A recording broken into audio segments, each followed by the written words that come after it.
اعوذ باللہ من الشیطان اللعین الرجیم بسم اللہ الرحمن الرحیم الحمد للہ الذی یخلق ولم یخلق ویرزق ولا یرزق ویطعم ولا یطعم ثم الصلاة والسلام علی عبدک ونبیک وصفیک ورسولک وخیرتک من الخلق ابی القاسم محمد اللہم صل علی محمد وآل محمد وعلی اہل بیتہ الطیبین الطاہرین المعصومین المظلومین سیما ابن عمہ علی علیہ السلام وهو النبأ العظیم والصراط المستقیم والقرآن الکلیم وهو الصدیق الاکبر والفاروق الاعظم وحبل اللہ المتین وامام المسلمین ووصی رسول رب العالمین واللعنۃ الدائمۃ علی اعدائہم اجمعین اما بعد فقد قال اللہ سبحانہ وتعالی فی محکم کتابہ مبین بسم اللہ الرحمن الرحیم انا اکرمکم عند اللہ اتقاکم صلوات علی محمد وآل محمد اللہم صل علی محمد وآل. سامعین محترم، عزیزان گرامی قدر، تمام تر تعریفیں اس ذات احدیت کے لیے کہ جس نے ایک بار پھر نماز جمعہ جیسی سعادت سے ہمکنار فرمایا اور روز جمعہ ہمیں دیکھنا نصیب فرمایا. سامعین محترم، گزشتہ چند خطبات سے آپ کے سامنے ایک آیت کے ذیل میں گفتگو جاری و ساری ہے، اور وہ آیت وہ ہے کہ جس میں پروردگار عالم نے اپنے نزدیک عزت دار ہونے کا معیار بتایا ہے. آپ کی خدمت عالیہ میں نے اس بات کو عرض کیا تھا کہ دیکھیے، دنیا والوں کے نزدیک عزت دار ہونے کے معیار بہت سارے ہو سکتے ہیں. دنیا والے مالدار ہونے کو عزت دار کہتے ہیں، دنیا والے منصب کو دیکھتے ہیں، دنیا والے شہرت کو دیکھتے ہیں، دنیا والے کرسی کو دیکھتے ہیں، دنیا والے عہدے کو دیکھتے ہیں، دنیا والے اور کئی چیزوں کو دیکھ سکتے ہیں. لیکن کیا یہ ساری چیزیں پروردگار عالم کی بارگاہ میں عزت دار ہونے کا معیار قرار پائے گی؟ کیا جس کے پاس مال زیادہ ہے، کیا وہ اس مال کے ہونے کی وجہ سے پروردگار عالم کی بارگاہ میں عزت دار ہوگا؟ دیکھیں، میں یہ نہیں کہہ رہا کہ جس کے پاس مال ہوگا وہ پروردگار عالم کی بارگاہ میں عزت دار نہیں ہوگا، ایسا نہیں ہے. بلکہ تاریخ میں کئی ایسی ہستیاں گزری جن کے پاس مال تھا، جیسے جناب ختیجہ، ان کے پاس مال تھا، پروردگار عالم کے نزدیک مقرب ترین ہستیوں میں جناب ختیجہ کا شمار ہوتا ہے. اسی طریقے سے جناب عبداللہ ابن جعفر طیار، جو جناب زینب کے شوہر تھے، وہ مالدار تھے، ثروت مند تھے. جو ایک وجہ بتائی جاتی ہے کہ کیا وجہ تھی کہ جب جناب زینب دوبارہ مدینہ آ گئی تھی تو واپس شام کیوں گئی؟ کیا وجہ تھی؟ بھائی، لٹا ہوا قافلہ دوبارہ مدینہ آ گیا، مدینہ میں سب رہنے لگے، مدینہ میں مصائب بیان ہونے لگے، مدینہ میں سب چیزیں جو ہے وہ ہونے لگی. اس کے بعد کیا سبب تھا کہ جناب زینب دوبارہ جو ہے وہ شام گئی تھی؟ اس کی وجہ کیا تھی؟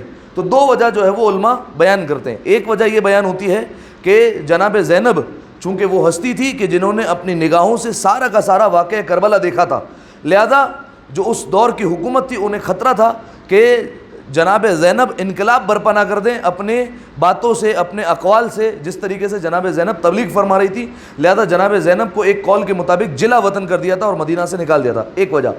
دوسری وجہ یہ ہے کہ ساتھ ہی ساتھ جب جلا وطن کیا تو جناب زینب نے کہاں کا رخ کیا؟ شام کا رخ کیا. جناب عبداللہ ابن جعفر طیار کی چونکہ زمینیں تھیں، وہ ثروت مند تھے، ان کا جو ہے وہ کاروبار تھا، ان کی کئی جائیدادیں تھیں جو شام میں موجود تھی، لہذا جناب زینب نے رخ کیا شام کا. اور ایک وجہ یہ بھی تھی کہ جناب زینب جب شام سے نکل رہی تھی تو جناب زینب یہ کہتے ہوئے گئی تھی کہ اے لوگوں، گواہ رہنا، ایک دن ایسا آئے گا کہ جب زینب دوبارہ پلٹ کر شام میں واپس آئیں گی. یہ وجوہات تھی جس کی وجہ سے جناب زینب کو دوبارہ شام آنا پڑا تھا.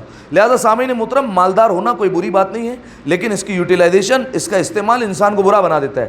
آپ دیکھیے، یہی مال اگر قارون کے پاس ہو تو دشمن نبی بنا دے گا، اور یہی مال اگر ختیجہ کے پاس ہو تو محسن نبی بنا دے گا، نبی پر احسان کرنے والا بنا دے گا. لہذا سامعین محترم، لیکن صرف مالدار ہونا یہ پروردگار عالم کے نزدیک عزت دار ہونے کا معیار نہیں ہے. میں نے آپ کو بتایا یہ ساری چیزیں، مالدار ہونا، کرسی ہونا، عہدہ ہونا، شہرت ہونا، یہ سارے کے سارے معیارات دنیا والوں کے نزدیک ہے، پروردگار عالم کے نزدیک کون سا معیار ہے؟ اگر کسی کو عزت دار ہونا ہے اس کے لیے کوئی مال ہونا ضروری نہیں ہے، بینک اکاؤنٹ ضروری نہیں ہے، بیلنس ہونا ضروری نہیں ہے، اس کے لیے تمام تر چیزیں ضروری نہیں، بلکہ کیا ضروری ہے؟ فرمایا ان اکرمکم عند اللہ اتقاکم، فرمایا بے شک تم میں اللہ کی بارگاہ میں عزت دار وہ ہے جو زیادہ تقوی اختیار کرتا ہے۔ جس نے جتنا زیادہ تقوی الہی اختیار کیا وہ پروردگار عالم کی بارگاہ میں اتنا سرخرو ہو گیا۔ پھر اس کے بعد میں نے آپ کے سامنے بیان کیا تھا کہ دیکھیے تقوی کا ایک بنیادی درجہ ہے جس پر تمام مومنین کو جمع ہونا ہے، لازمی ہے۔ وہ بنیادی درجہ کیا تھا؟ لازمی طور پر آنا ہے۔ کوئی یہ نہ سمجھے کہ بھائی ہم مومن ہیں بس کافی ہیں، بھائی اب ہم متقی وغیرہ نہیں بننا، یہ متقی جو ہے وہ بہت بڑی فلائٹ ہے، ادھر تک جو ہے وہ ہم نہیں پہنچ سکتے، ایسا نہیں ہے۔ متقی کا ایک بنیادی درجہ ہے، تقوی کا ایک بنیادی درجہ ہے جہاں تک ہمیں پہنچنا ہی پہنچنا ہے، وہ ہمیں حاصل کرنا ہے، ہر مومن کو اس پر پہنچنا ہے۔ وہ بنیادی درجہ کیا ہے جس کی طرف مولانا نے شروع میں بھی اشارہ کیا تھا خطبے کے؟ وہ بنیادی درجہ یہ تھا کہ تمام تر واجبات کو انجام دینا ہے اور تمام تر محرمات سے پرہیز کرنا ہے، ٹھیک ہے؟ جو اس پر واجب ہے، نماز ہے، روزہ ہے، حج ہے، زکوٰۃ، خمس، جو جو چیزیں اس پر واجب ہیں وہ تمام تر چیزیں اسے انجام دینی ہے، ٹھیک ہے؟ اور جتنی حرام چیزیں ان تمام تر سے پرہیز کرنا ہے، ٹھیک ہے؟ دیکھیں مجبوری کی میں بات نہیں کر رہا، مجبوری میں بعض اوقات انسان کو جو ہے وہ رعایت مل جاتی ہے، لیکن وہ بھی محرمات میں، واجبات میں انسان کو رعایت نہیں ملتی، ٹھیک ہے؟ رعایت ملتی ہے تو محرمات میں ملتی ہے۔ بالفرض ایک انسان ہے جو جنگل میں ہے، ٹھیک ہے؟ اس کے سامنے ایک مردار ہے، اب وہ اس مردار کو کھا سکتا ہے یا نہیں کھا سکتا؟ آپ کہیں گے نہیں کھا سکتا کیونکہ مردار کھانا حرام ہے، لیکن بالفرض ایک ایسا مرحلہ آ گیا اب اس کی جان جانے والی ہے اور اگر یہ کچھ نہیں کھائے گا تو یہ مر جائے گا، اب مردار کھا سکتا ہے یا نہیں کھا سکتا؟ اب بالکل کھا سکتا ہے، ٹھیک ہے؟ حرام تھا کھانا لیکن رعایت مل گئی۔ اسی طریقے سے شراب پینا کیا ہے؟ حرام ہے، لیکن جو ہے وہ ہو سکتا ہے اس کی ایک ایسی طبیعت ہو جائے، ایک ایسی بیماری ہو جائے کہ بالفرض اسے طبیب کہیں، اطباء تمام تر جو ہے وہ اسے مشورہ دے کہ بھئی فلاں دوائی جو ہے وہ آپ کو پینی پڑے گی جس میں جو ہے وہ کچھ قطرے شراب کے ملے ہوئے ہیں یا کچھ قطرے حرام الکوہل کے شامل ہیں، آپ کو پینا پڑے گا۔ اب حرام ہے لیکن چونکہ ایسا موقع آ گیا، مجبوری آ گئی، حالت اضطرار آ گئی، اب جو ہے وہ یہ اس شراب کو پی سکتا ہے۔ میں نے کیا جملہ کہا؟ رعایت ملتی ہے، حرام میں ملتی ہے، واجبات میں نہیں ملتی۔ ایسا کوئی مرحلہ نہیں آ سکتا جب آپ کہیں کہ نماز مجھ پر جو ہے وہ معاف ہو جائے گی، کوئی نہیں مرحلہ ہو سکتا، ٹھیک ہے؟ امیر المومنین کے جا کے آپ خطبات دیکھیے، نہج البلاغہ میں خود مل جائے گا۔ امیر المومنین کا ایک قول بھی ہے اس حوالے سے کہ اگر تم سمندر کی گہرائیوں میں ڈوب رہے ہو، غرق ہو رہے ہو سمندر میں، ٹھیک ہے؟ وہاں تو انسان کو صرف اپنی جان کی پرواہ ہوتی ہے، فرمایا تم ڈوب رہے ہو لیکن تمہارے ذہن میں اچانک سے خیال آ گیا کہ میں نے نماز نہیں پڑھی ہے، فرمایا اسی وقت نیت کر لو کیونکہ نماز میں رعایت نہیں ہے، واجب ہے، واجب میں رعایت نہیں ہو سکتی، ٹھیک ہے؟ اسی طریقے سے عورت کا پردہ، بے پردگی حرام نہیں ہے سامعین محترم، پردہ کرنا واجب ہے۔ ہمارے ہاں جو ہے وہ الٹا سمجھا جاتا ہے بعض چیزوں کو، پردہ کرنا واجب ہے، بے پردگی حرام نہیں ہے، ٹھیک ہے؟ پردہ کرنا واجب ہے، اگر اسے نہ کریں گے تو اس پر گناہ ملے گا، لہذا پردے میں کوئی رعایت نہیں مل سکتی۔ اسی لیے آیت اللہ سیستانی سے سوال پوچھا گیا تھا اور ایک خاتون نے سوال پوچھا تھا کہ میں ایک ایسے خاندان میں شادی کر کے آ گئی ہوں جہاں پردے کا کوئی نظام نہیں ہے، اب وہاں پر میں پردہ کر رہی ہوں تو مجھے جو ہے وہ سامنے سے تانے سننے پڑ رہے ہیں، مجھے جو ہے وہ شوہر کی طرف سے جو ہے وہ ڈانٹ سننی پڑی اور بعض اوقات اس کا سخت رویہ ہوتا ہے، تو کیا میں پردہ کرنا چھوڑ دوں؟ اور اگر پردہ کرتی ہوں تو سامنے سے وہ دھمکیاں دیتا ہے کہ وہ مجھے طلاق دے دے گا۔ آپ یقین نہیں کریں گے آیت اللہ سیستانی کا جواب کیا آئے گا؟ ہم کہیں گے بھائی مجبوری ہے، شوہر مارتا ہے، سخت رویہ ہے، رعایت مل جائے گی۔ آیت اللہ سیستانی نے کہا پہلا جملہ پردہ کرنا واجب ہے، اس میں رعایت نہیں مل سکتی، آپ طلاق لے لیں، پروردگار عالم اس سے بہتر آپ کو ازدواج جو ہے وہ عطا فرما دے گا۔ سیدھا اور سادہ اور سمپل جواب، دو ٹوک جواب، کوئی رعایت نہیں ہے، واجبات میں رعایت نہیں مل سکتی، محرمات میں رعایت مل جاتی ہے، ٹھیک ہے؟ اسی طریقے سے ہماری زندگی میں کئی مثالیں بن سکتی ہے۔ بچہ بالغ ہو گیا، دیکھیے اسلام میں حکم ہے، اسلام میں کیا حکم ہے؟ بچے کو آپ عادت ڈلوائیں 7 سال کی عمر سے، نماز کی، روزے کی، یہ تمام تر عبادتوں کی آپ عادت ڈلوا دیں تاکہ جب وہ بالغ ہو جائے تو ان تمام تر عبادتوں کا وہ عادی ہو، یوز ٹو ہو، اسے عادت ہو، وہ کر سکتا ہے آرام سے۔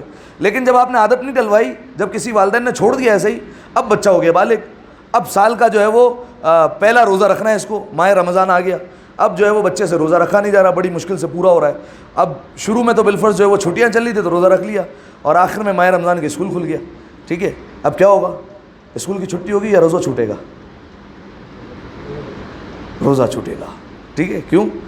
بچہ دھوپ میں جائے گا، بیگ کاندھوں پر ہوگا، وین کی خواریاں، اسکول میں پہنچے گا، پھر 8 گھنٹے وہاں پر، پھر واپس پلٹ کر آئے گا، گھر پہ آئے گا، حالت نڈھال ہو جائے گی اس کی، کیسے روزہ رکھے گا؟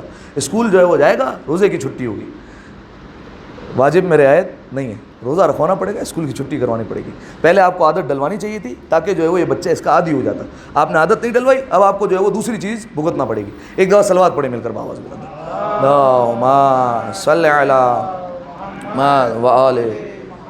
تھوڑی سی بات طویل ہو گئی, لیکن بہرحال تقوی کا بنیادی درجہ سب کو حاصل کرنا ہے. وہ کیا ہے؟ تمام تر واجبات کو انجام دینا اور تمام تر محرمات سے پرہیز کرنا. دیکھیے سامعین محترم, یہ بات صرف اور صرف سننے کی حد تک نہیں ہے, انسان کو اس پر کوشش کرنی چاہیے, ٹھیک ہے.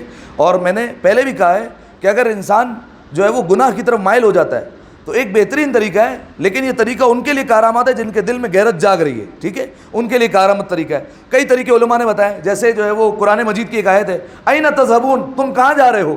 یہ قرآن کی ایک آیت ہے, ٹھیک ہے, کہ انسان کو سوچنا چاہیے گناہ سے پہلے تم کہاں جا رہے ہو. اب کیا کرے, وہ اپنے گھر میں ایک فریم بنوا لے اور اسے ایک جو ہے وہ ایسی جگہ پر رکھ دے جہاں بار بار اس کی نظر پڑتی ہو, ٹھیک ہے, یا جو ہے وہ اپنے موبائل کے وال پیپر پہ لگا لے, ٹھیک ہے, کچھ ایسی چیز کر لے جس کی بار بار نظر پڑے گی. این تذہبون, کہاں جا رہے ہو, بار بار جو ہے وہ اللہ کا فرمان یاد آئے گا. علماء نے اس طریقے سے کئی طریقے بتائے. اسی طریقے سے جو ہے وہ ایک طریقہ یہ کہ جب بھی انسان کا نفس اس سے بہکائے گناہ کے حوالے سے, تو انسان دیکھ لے کہ بھائی دو ہستیاں ہیں سامنے, ایک سامنے جو ہے وہ شیطان ہے اور ایک طرف جو ہے وہ جناب زہرا ہے. ایک کام جو ہے وہ کروں گا تو شیطان جو ہے وہ خوش ہو جائے گا اور جناب زہرا ناراض ہو جائیں گی, اور ایک کام ایسا ہے کہ جس سے جناب زہرا تو راضی ہو جاتی ہیں لیکن شیطان کا منہ ٹوٹ جائے گا. تو آپ کو کیا کرنا ہے, یہ آپ کا فیصلہ ہوگا. جس کے دل میں غیرت جاگ رہی ہوگی وہ جناب زہرا کو راضی کرے گا اور شیطان کا منہ توڑ دے گا. ایک دفعہ صلوات پڑھیں مل کر باواز بلند, اللہم صلی علی محمد وآل. لہٰذا سامعین محترم, یہ بنیادی درجہ ہے, اس کے لیے ہر ایک کو کوشش کرنی ہے, ٹھیک ہے. ہاں, اس کے بعد تقوی کا ایڈوانس لیول شروع ہو جاتا ہے اور اس کے لیے جو ہے وہ انسان کو چاہیے کہ کوشش کرے.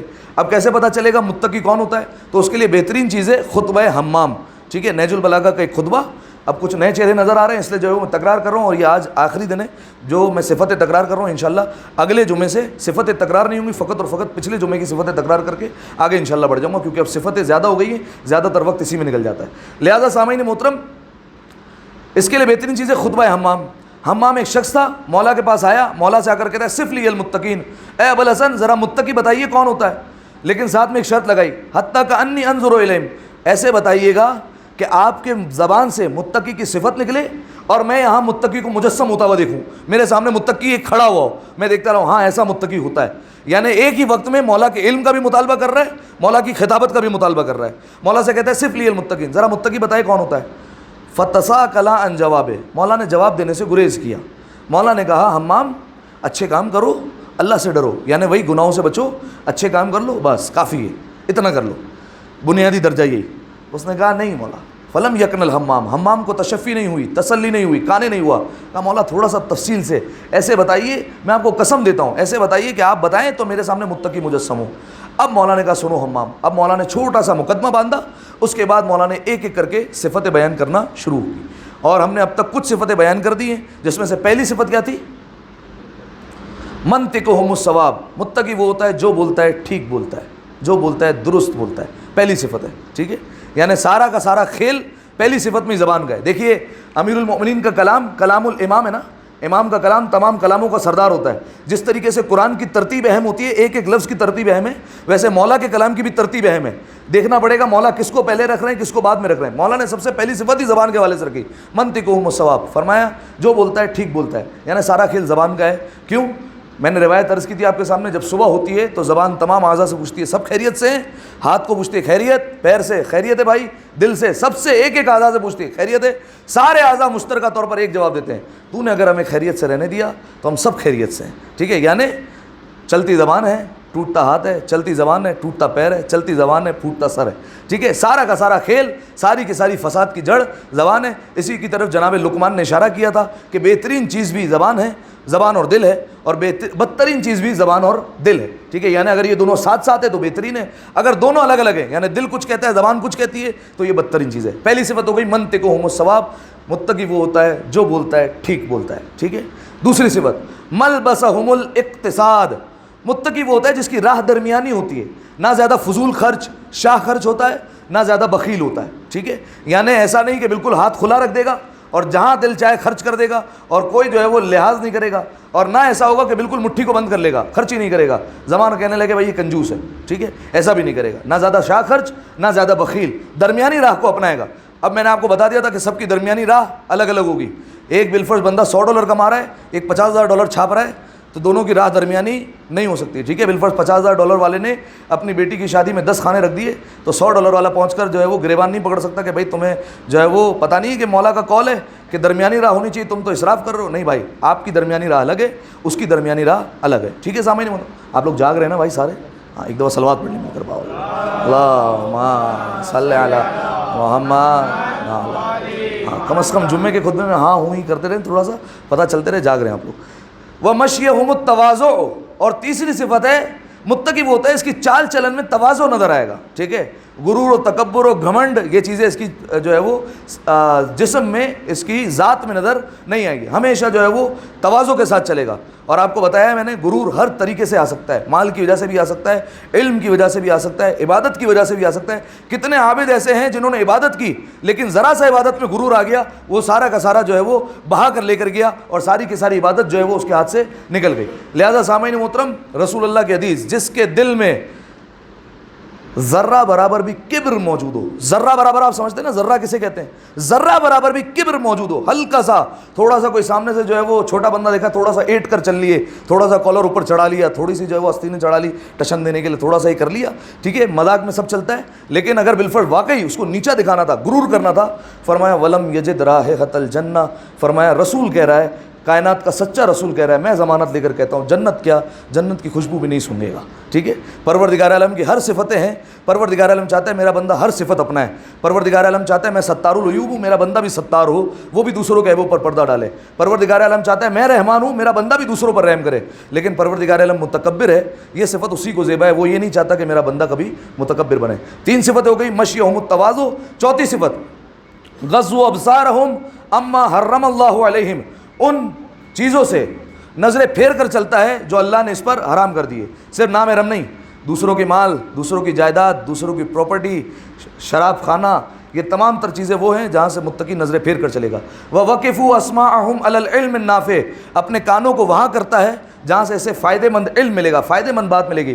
ہر جگہ کان نہیں دھرے گا, ہر صحبت اس کے لائق نہیں ہوتی, ہر جگہ جو ہے وہ جا کر بیٹھ نہیں جائے گا, ہر جگہ باتیں نہیں کرے گا, وہاں کان کرے گا جہاں سے اسے فائدے مند چیز ملے گی. ٹھیک ہے, 5 صفتیں ہو گئی. اس کے بعد نزلت انفسهم منهم فی البلاء کاللتی نزلت فی الرخاء, متقی وہ ہوتا ہے جیسا خوشحالی میں ہوتا ہے ویسے بدحالی میں ہوتا ہے. ٹھیک ہے, آپ دیکھتے ہیں کئی لوگوں کے مزاج بدل جاتے ہیں, جب اللہ نے ہاتھ میں فراوانی دی ہے تو سب کچھ ہو رہا ہے, اچھے سے بات ہو رہی ہے, اچھے سے جو ہے وہ سب سے ملا جا رہا ہے, دوسروں کی جو ہے وہ مدد بھی کی جا رہی ہے, سب کچھ ہو رہا ہے. لیکن یہاں اللہ نے امتحان لیا, یا اپنے گناہوں کی وجہ سے ہاتھ سے نکل گیا کچھ, اب جو ہے وہ تھوڑی سی مزاج میں تبدیلی آ گئی, ٹیڑھا پن آ گیا, آپ لوگوں سے صحیح طریقے سے بات نہیں ہو رہی. متقی کی یہ صفت نہیں ہے. متقی وہ ہوتا ہے خوشحالی بدحالی میں دونوں ایک طریقے ہوتی ہے. بہترین مثال کس کی تھی؟ جناب ایوب علیہ السلام. ٹھیک ہے, سب کچھ تھا, سب کچھ چلا گیا, حالت ایک ہی رہی. جناب خدیجہ علیہ السلام, سب کچھ تھا, سب کچھ ہاتھ سے چلا گیا, حالت ایک ہی رہی. ٹھیک ہے, بہترین مثال ہے. اس کے بعد فرمایا کہ اگر اللہ نے ان کی موت معین نہ کی ہوتی, سب کی موت معین ہے, لیکن اگر اللہ نے ان کی موت نہ لکھی ہوتی تو ان کے جسموں میں ان کی روح ایک لمحے کے لیے بھی نہیں ٹھہرتی, نکل جاتی. کیوں؟ اپنے ثواب کو دیکھنے کے لیے, اور اللہ کے عذاب سے خوف میں ان کی روحیں ان کے جسم سے نکل جاتی ہیں. عظم الخالق فی انفسہم, ان کی نگاہوں میں خالق سب سے بڑا ہے, اس کے علاوہ جو کچھ ہے سب کچھ ان کی نگاہوں میں چھوٹا ہے. بہترین مثال جناب حر علیہ السلام کی. آئے تھے, امام حسین کا رستہ روکا, حاکم کا ڈر تھا, رستہ نہیں روکوں گا سزا مل سکتی ہے, گھر والوں کو نقصان پہنچ سکتا ہے, لیکن 9 محرم کو واپس پلٹ کر آ گئے. اب نگاہوں میں سب سے بڑا خالق ہے. کون حاکم؟ کیسا حاکم؟ کدھر کا حاکم؟ سب سے بڑا پروردگار عالم ہے. اگلی صفت, متقی وہ ہوتا ہے اپنی دنیا میں جنت کو گویا دیکھ رہا ہوتا ہے, اور جنت کی نعمتیں گویا اس کے سامنے ہوتی ہے, جہنم کو بھی دیکھ رہا ہوتا ہے اور جہنم کے شعلوں کو بھی محسوس کر رہا ہوتا ہے. اس کی مثالیں میں نے آپ کے سامنے بہت ساری رکھ دی تھی. پھر اس کے بعد آخری 2 صفتیں جو میں نے آپ کے سامنے بیان کی, قلوبہم محزونہ, ان کے دل مغموم ہوتے ہیں. کس لیے مغموم ہوتے ہیں؟ ایک تو اپنے اعمال کی وجہ سے, اپنا روز محاسبہ کرتے کہ آج نیکیاں زیادہ نہیں ہو سکی, آج ایسا نہیں ہو سکا, اور اتنے ماضی میں گناہ تھے. ٹھیک ہے, وہ پروردگار عالم نے بخشے یا نہیں بخشے, یا یہ جو نیکیاں ہے یہ بچ پائیں گی یا ضائع ہو جائیں گی. ٹھیک ہے, ایک. اور دوسرا, جب لوگوں کو دیکھتے ہیں گناہ کی طرف مائل ہوتے ہوئے تب ان کے دل مغموم ہو جاتے ہیں. اور اس کے بعد آخری صفت جو آپ کے سامنے بیان کی تھی, وَشُرُورُهُمْ مَأْمُونَةٌ, فرمایا ان کے شر سے لوگ جو ہے وہ محفوظ ہوتے ہیں, ان کے شر سے لوگ امان میں ہوتے ہیں، زبان سے بھی محفوظ اور جو ہے وہ ہاتھ سے بھی محفوظ۔ دکانوں کے باہر بڑا بڑا لکھا ہوتا ہے، کم از کم پاکستان میں مسلمان وہ ہے جس کی زبان اور ہاتھ سے دوسرا مسلمان محفوظ رہے، ٹھیک ہے، لیکن اس پر عمل جو ہے وہ بہت کم لوگ کرتے ہیں۔ یہ متقی کی ایک صفت ہے کہ اس کے شر سے دوسرے لوگ جو ہے وہ امان میں ہوتے ہیں، یعنی دوسرے لوگوں کو پتہ ہوتا ہے کہ یہ متقی انسان ہے، نہ اس کی زبان سے ہمیں کوئی شر پہنچے گا، نہ اس کے ہاتھوں سے، نہ اس کے جسم سے کوئی شر پہنچے گا۔ یہاں تک صفتیں آپ کے سامنے بیان ہو گئی تھی، ایک دفعہ صلوات پڑھ دیں مل کر آواز بلند، اللہم صلی علی محمد و آل محمد۔ اس سے بہتر صلوات پڑھیں گے نا مل کر، اللہم صلی علی محمد و آل محمد۔ اب تک آپ کے سامنے 11 صفتیں جو ہے وہ متقی کی بیان ہو گئی۔ کل کتنی ہے؟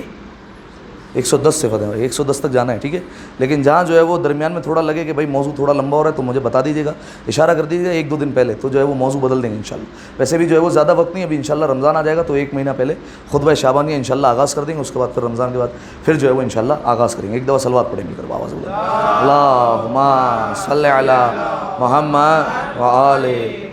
اب اگلی صفت جو ہے وہ عجیب صفت ہے، سنیے گا، وَأَجْسَادُهُمْ نَحِیفَةٌ۔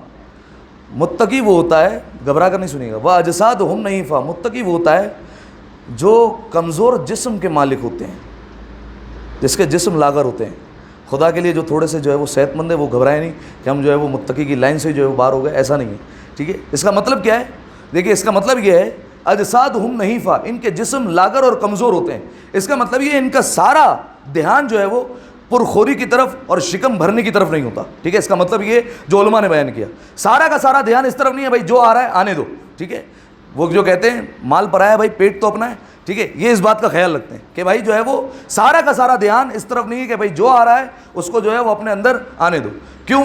دیکھیے چھٹے امام، امام جعفر صادق علیہ الصلوۃ والسلام، اللہم صلی علی محمد، ان کی ایک وصیت ہے اور بہت طویل وصیت ہے، انشاءاللہ جب چھٹے امام کی شہادت کی مناسبت آئے گی تو اس میں کبھی عرض کروں گا آپ کے سامنے۔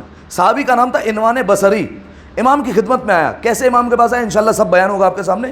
امام کے پاس آیا اور امام کے پاس جیسے ہی پہنچا تو امام کے پاس آ کر اس نے فرمایا مولا مجھے ذرا آپ وصیت فرمائیے۔ مولا نے اس کو ایک ایک کر کے ساری چیزیں جو ہے وہ وصیت فرمائی۔ اس کے بعد مولا نے آخر میں کھانے کے متعلق وصیت فرمائی ہے۔ آپ میں سے کوئی جانتا ہے کہ کس طریقے سے انسان کو کھانا کھانا چاہیے اور کب کھانا کھانا چاہیے؟ کھانے کے متعلق مولا نے وصیت فرمائی، عجیب وصیت ہے مولا کی یہ۔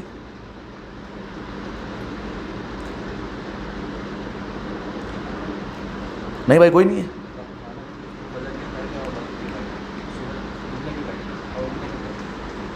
دیکھیے ایک تو جو ہے وہ مولا کا فرمان بھی، امیر المؤمنین کا بھی غالباً، کہ انسان کو صبح کے وقت جو ہے وہ ایسے کھانا چاہیے جیسے وہ اکیلے کھا رہا ہے، ٹھیک ہے، اور دوپہر کے وقت ایسے کھانا چاہیے جیسے کسی دوست کے ساتھ کھا رہا ہے، اور رات کے وقت ایسے کھانا چاہیے جیسے کسی دشمن کے ساتھ کھا رہا ہے، ٹھیک ہے۔ یعنی مطلب کیا؟ مطلب یہ جب صبح کے وقت اکیلا کھا رہا ہے تو اکیلے کا مطلب ہے جو سامنے وہ خود اکیلے کھانا ہے، ٹھیک ہے۔ دوپہر کے وقت دوست کے ساتھ کھا رہا ہے، مطلب جتنا پڑا ہے آدھا اس کا ہے آدھا اپنا ہے، یعنی تھوڑی سی جو ہے وہ کوانٹٹی کم ہو جائے گی، مقدار میں تھوڑی سی کمی آ جائے گی۔ رات کے وقت دشمن ساتھ بیٹھا ہوا، دشمن کے ساتھ بندہ جو ہے وہ بیٹھنا بھی نہیں چاہتا اور اس کو منہ لگانا بھی نہیں چاہتا، لیکن اب مولا نے کہہ دیا ایسے محسوس کرو جیسے دشمن کے ساتھ کھا رہا ہے، تو پھر جو ہے وہ بالکل معمولی سا اور بالکل کم جو ہے وہ کھانا ہے۔ ہمارے یہاں الٹا حساب ہے، سارا حساب و کتاب دن بھر کا رات میں پورا کرتے ہیں ہم، کہ بھائی جو ہے وہ صبح اور دوپہر کا سارا ملا کے انشاءاللہ جو ہے وہ رات میں اس کی کثر جو ہے وہ ساری کی ساری پوری ہو جائے گی۔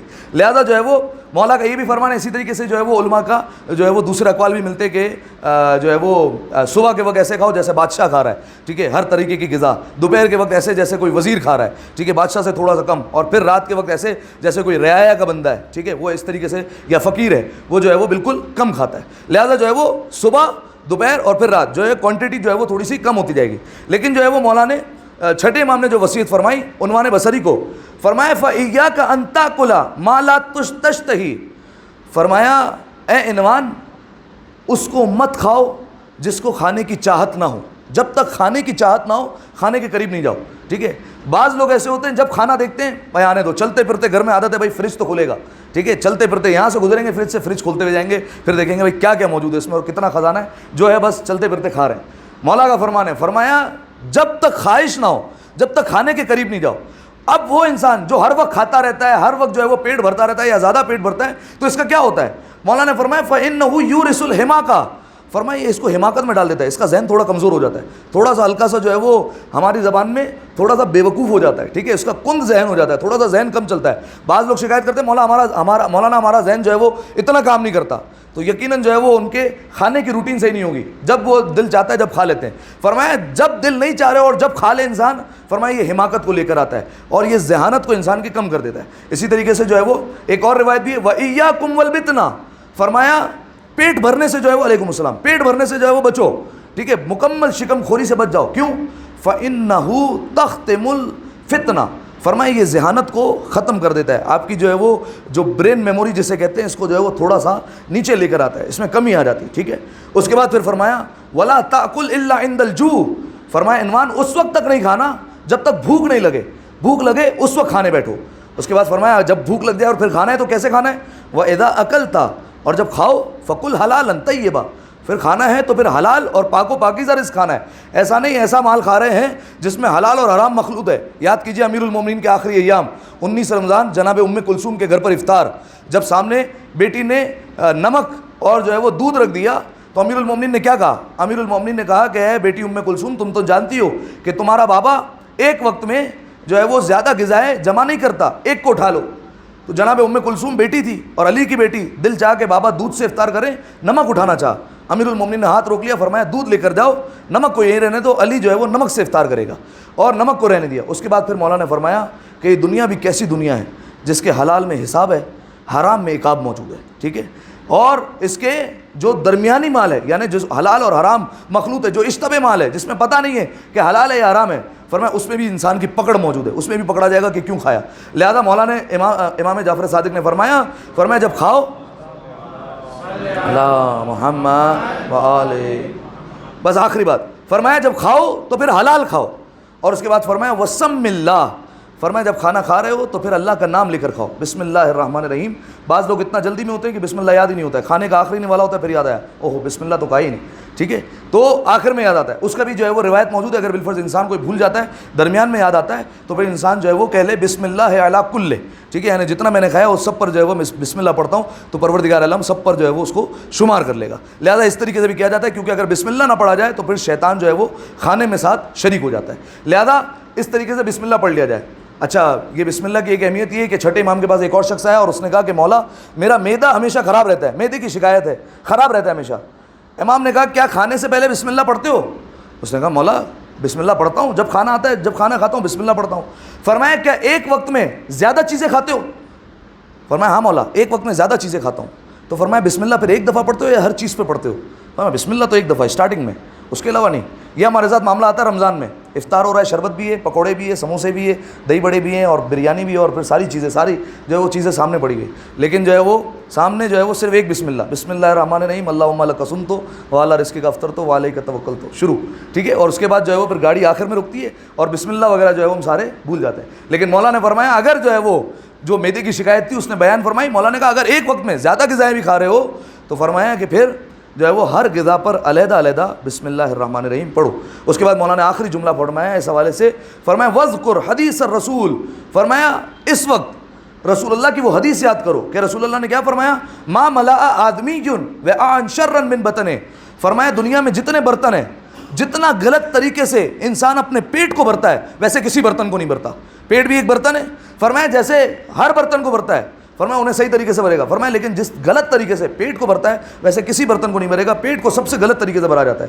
پھر اس کے بعد فرمایا وَإِنْ كَانَ وَلَا بُدَّ فَسُلْسٌ لِطَعَامِهِ، پیٹ کی حالت کیا ہونی چاہیے رسول اللہ نے بیان فرمایا، فرمایا ایک تہائی پیٹ کا کھانے کے لیے ہونا چاہیے، وَسُلْسٌ لِشَرَابِهِ، فرمایا ایک سلس جو ہے وہ 1/3 جو ہے وہ پینے کے لیے ہونی چاہیے، پانی کی جگہ ہونی چاہیے، اور پھر فرمایا وَسُلْسٌ لِنَفَسِهِ، فرمایا اور 1/3 جو ہے وہ ایک تہائی جو ہے وہ سانس لینے کے لیے جگہ ہونی چاہیے، ٹھیک ہے۔ ہمارے یہاں کھانا یہاں تک ہوتا ہے، سانس لینے کی، پانی تو چھوڑیے سانس لینے کی بھی جگہ نہیں، ٹھیک ہے، سانس آ ہی نہیں رہا، 10-15 منٹ چلیں گے اس کے بعد جو ہے وہ سانس بحال ہوگی، اس کے بعد پتہ چلے گا ہاں بھائی بندہ زندہ ہے اور آ رہی ہے ہوا اندر۔ ایک دفعہ صلوات پڑھے مل کر بابا اعظم اندر، اللہم صلی علی محمد، پریشان لگ رہے ہیں بھائی، صلوات بڑی آہستہ آ رہی ہے آج، اللہم صلی علی محمد وآل محمد، چلیں آج جو ہے وہ صرف اور صرف ایک صفت آپ کے سامنے بیان ہو سکی. انشاءاللہ جو ہے وہ اب اگلے خطبات میں کوشش کریں گے کہ آج جو صفت بیان ہوئی صرف اس کو تکرار کیا جائے گا اور اس کے بعد جو ہے وہ انشاءاللہ اگلی صفتوں کو جو ہے وہ کنٹینیو کر دیا جائے گا تاکہ جو ہے وہ زیادہ وقت ہمارا اس میں نہ جائے اور جلدی جلدی جو ہے وہ ہم 110 صفتوں تک پہنچنا ہے. جب تک ہو سکے جتنا ہو سکے رمضان سے پہلے ہم انشاءاللہ جو ہے وہ اپنے اس درس کو آگے بڑھائیں. دعائے پروردگار عالم سے پروردگارہ جو صفات ہم سن رہے ہیں ان پر عمل کرنے کی توفیق عطا فرما, ہمارے گناہوں کو معاف فرما, امام کی اطاعت کرنے کی توفیق عطا فرما, امام کی محبت میں مزید اضافہ فرما, ان کی معرفت میں مزید اضافہ فرما, زمانے کے امام کے ظہور میں تعجیل فرما, ہمیں ان کے اعوان و انصار میں شمار فرما, ان کے چہرے کی زیارت ہمیں نصیب فرما, امام کے قلب کو ہم سے راضی و خوشنود فرما. مل کر بآواز بلند صلوات پڑھ دیں. اللہم صلی علی محمد و آل محمد. اعوذ باللہ من الشیطان اللعین الرجیم. بسم اللہ الرحمن الرحیم. انا اعطیناک الکوثر فصل لربک وانحر ان شانئک هو الابتر. مل کر 3 دفعہ بآواز بلند صلوات پڑھ دیں. اللہم صلی علی محمد و آل محمد. اللہم صلی علی محمد و آل محمد. اللہم صلی علی محمد و آل محمد. اعوذ باللہ من الشیطان اللعین الرجیم. بسم اللہ الرحمن الرحیم. الحمد للہ رب العالمین. اللہم لک الحمد بدیع السماوات والارض ذا الجلال والاکرام رب الارباب والہ کل معلوق وخالق کل مخلوق ووارث كل شيء ليس كمثله شيء وهو بكل شيء محيط. انت الله لا اله الا انت الاحد المتوحد والفرد المتفرد وانت الله لا اله الا انت الكريم المتكرم العظيم. والصلاه والسلام على محمد النبي الرحمه سيد المرسلين وعلي بن ابي طالب سيد الوصيين وفاطمه الزهراء سيده النساء العالمين وحسن المجتبى حجه الله على الخلق اجمعين والحسين الشهيد المظلوم وارث امير المؤمنين وعلي بن الحسين زين العابدين ومحمد بن علي باقر علم الاولین والآخرین وجعفر بن محمد الصادق الصدیق والمقتدی بآبائه الصالحین وموسى بن جعفر القاظم من اولاد النبیین وعلی بن موسى الرضا من عترة بررة المتقین ومحمد بن علی الجواد ولی المؤمنین وعلی بن محمد السراج المنیر امام الخاشعین والحسن بن علی سید الاوصیاء المنتجبین والخلف القائم المہدی المنتظر الحجہ بعد آبائه على خلقك المعدی النبی ووارث علم الماضيين من الوصيين الذي ببقاء بقية الدنيا وبيمنه رزق الورى وبوجوده ثبتت الأرض والسماء وبيملأ الله الأرض قسطا وعدلا كما ملئت ظلما وجورا وعجل لنا اللهم ظهوره إنهم يرونه بعيدا ونراه قريبا برحمتك يا أرحم الراحمين. اللهم افتح لي أبواب توبتك ورحمتك ورزقك الواسع إني إليك من الراغبين وأتمم لي إنعامك إنك خير المنعمين. اللهم اجعل بقية عمري في أداء فرض الجمعات والحج والعمرہ ابتغاء وجهك يا رب العالمين. وصلى الله على محمد وآله الطيبين الطاهرين والسلام عليه وعليهم. مل کر